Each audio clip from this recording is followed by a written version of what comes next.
നിങ്ങൾ മുൻവശത്തെ റോഡ് കാണുകയല്ല, മുമ്പിലത്തെ റോഡ് നിങ്ങൾ കാണുകയല്ല ചെയ്യുന്നത്. മുമ്പിലത്തെ റോഡ് നിങ്ങൾ സ്കാൻ ചെയ്യുക ചെയ്യുന്നത്. രണ്ടും തമ്മിൽ ഒരുപാട് വ്യത്യാസമുണ്ട്.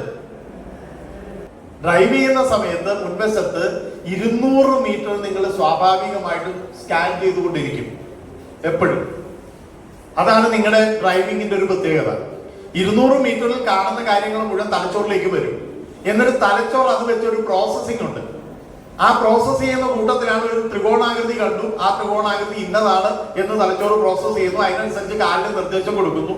അതല്ലെങ്കിൽ ഒരു മുമ്പേ ഇങ്ങോട്ടുള്ള വരയില് ഈ നേരെ ഉണ്ടായിരുന്ന വര ഇങ്ങനെ സിക്സാഗിലായി പോയി അല്ലെ, അങ്ങനെ ഒരു വരയില്ലേ ഇവിടെ ഇല്ലേ?